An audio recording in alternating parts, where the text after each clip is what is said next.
The dinner date heard round the world. Kanye, Trump, fucking Fuentes. Before I even start in here, Fuentes and I have had our differences, mostly in height, but game, respect game, and nobody has accrued more career mileage with a single fucking DM than Nick Fuentes. I've said for some time, Fuentes can croon about being the counterculture all he likes. The man's actions tell on himself. He doesn't criticize Charlie Kirk and Turning Point because he hates Charlie Kirk and Turning Point. He criticizes Charlie Kirk because he wants to be Charlie Kirk. And forming your own political pack and finagling your fervent ass into a steak dinner with the Don, boy howdy, but that sure sounds like something Charlie Kirk would have done. Just fucking saying. But to the breathless hysterics of the mainstream media files over this ultimately innocuous incident, if you fucking hate Fuentes so much, broadcasting clips of the goof on national TV sitting in front of a green screen in his Gammy's guest room making milquetoast Jew jokes is curious fucking tactics indeed.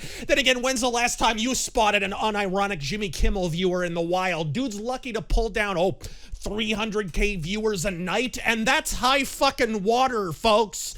Kimmel was unpopular when late night talk shows still fucking were. How do you figure he's faring now that the genre he's associated with has a smaller audience than Yoko Unplugged?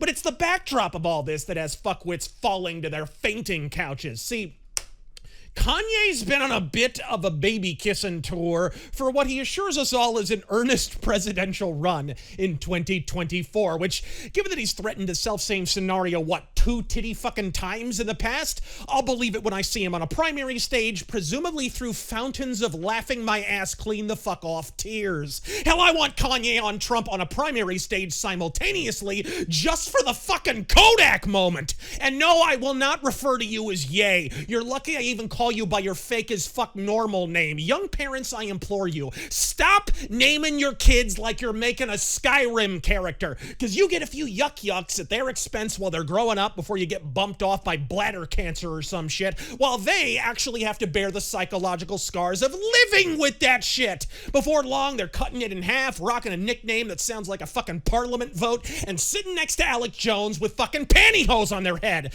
But it wasn't the wardrobe that got people's pee-pees all a tangle. That's right. You're not Hitler. You're not a Nazi. You don't deserve to be called that and demonized.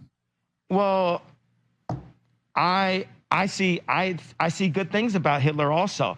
The Jew, I love everyone. I'm done with the classifications. Every human being has something of value that they brought to the table, especially Hitler. Woo, lad! You know, I don't know who made dinner that night, but I'm pretty sure I know who was working the ovens. Look, the most offensive thing about their comments to me is they weren't fucking funny. We either have free speech, people, or we fucking don't. And it's a sketchy stratagem, to say the least, to attempt to counteract Kanye's assertion that one race are overrepresented in finance and the media by weaponizing finance and the fucking media against him. Either way, Fuentes got his money's worth. Dude was trending, nonstop for 3 fucking days, which for a channel that had maybe 100K subscribers when he was originally deplatformed on YouTube is a quantum fucking leap in relevance. Though, admittedly, those numbers may be inflated. So keep it up, folks. Although, according to accounts from the meeting itself, perhaps that's the Richard Spencerian strategy at play here. Ye had accidentally sent a text message to a lawyer that both Trump and Ye share, and forwarded him some intel that Karen gave to us about how we were going to handle the Trump meeting and how to read his body language and the kinds of things that maybe we should avoid or things we might want to say.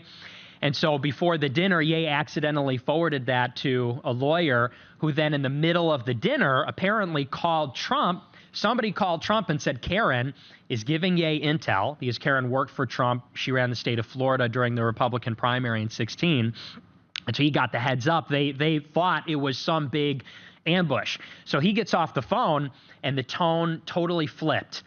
And he starts telling Ye these stories about how some of his black constituents had betrayed him. He told the story about how he got A$AP Rocky out of jail. He told the story about how he got the NBA basketball players out of the Chinese jail. And the moral of the story was, if you go against me, if you're disloyal to me, I'll crush you. That was kind of the subtext.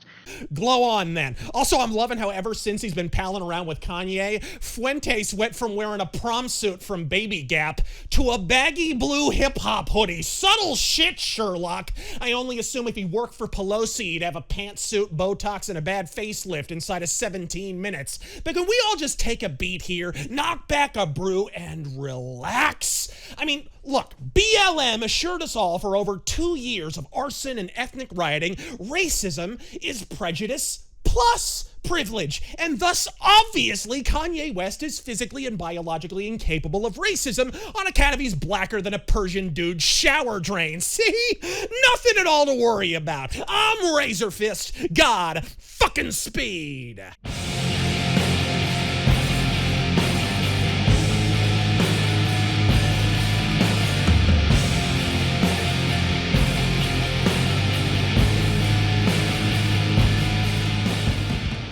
Well, earlier this week, actor Marlon Brando met with Jewish leaders to apologize for comments he made on Larry King Live.